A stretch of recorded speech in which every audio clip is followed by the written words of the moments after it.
Fantomen. Review. Time again for some Fantomen reviews.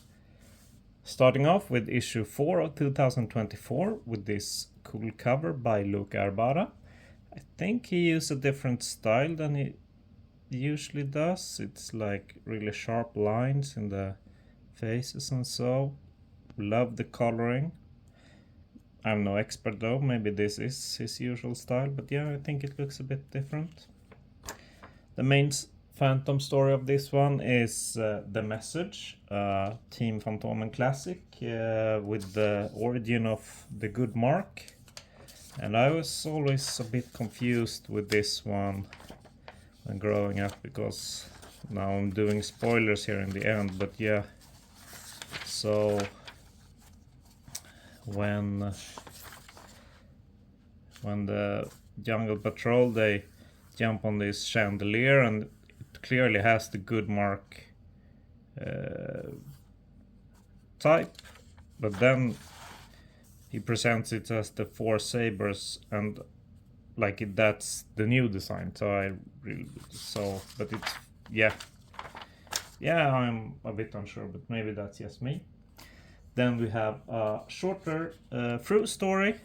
It's called Return of the Eastern Dark, Shameful Trade by Duncan Munro and Daniel Picciotto, I'm unsure.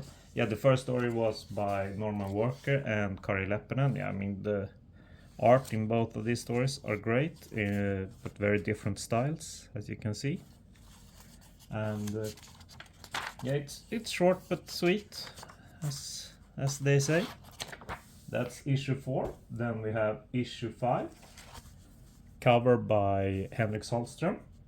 And this is the second this year, but it was supposed to be last year with the depicted story that we'll go through.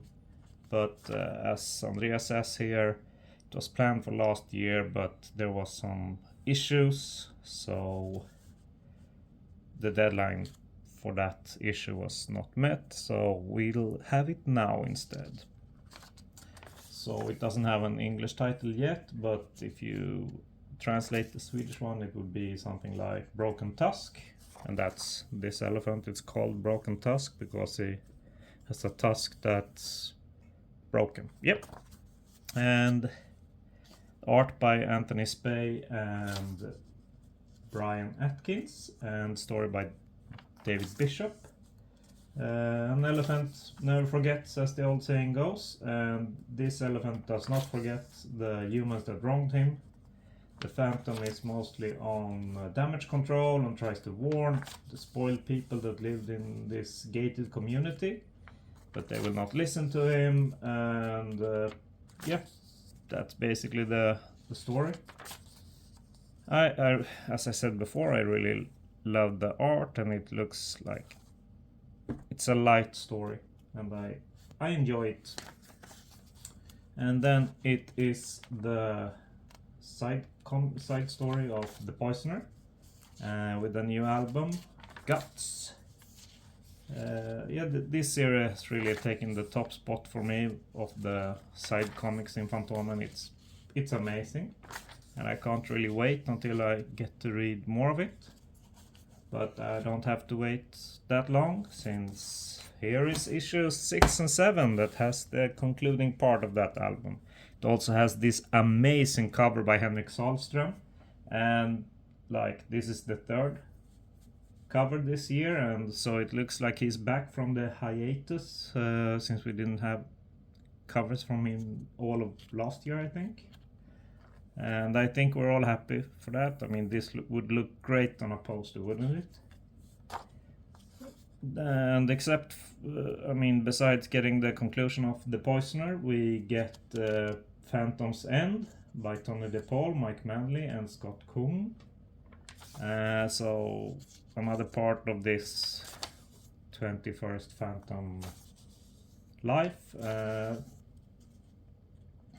I think this part is the strongest one yet, or one of the strongest at least. I really enjoyed reading about Kit being this freedom fighter, and to see the fate of 21st. Yeah, I thought it was pretty cool for this arc. And then we have one more Phantom story. We have The Last Sunday that Falk wrote, The Kidnappers. Elizabeth Falk did the end of that one. George Olesen and Fredericks did the art. And it's not great, I would say. And at least here in Sweden, the Swedish clue she gives in TV doesn't make sense at all. She has to pronunciate R, and from that the Phantom understands that she's at the railroad crossing Russia. Yeah, I'm not sure. And last part is this, that you can vote for the best cover of 2023, Fantomen cover that is. And there's an article about that in Chronicle Chamber's website. You should check that out if you want to participate. And for the next issue we will have a reprint of a Team Fantomen one. I'm not sure what it's called in English. The Demon's Image. The Demon's... yeah, it takes place in Sweden. And it is a Uppsala special, so that's the town just north of Stockholm. And then we have a new adventure, Under the Burning Sun of Granada, by Peter Menningen and José Maria Ortiz Tafalla. Oh, I wonder if this one is from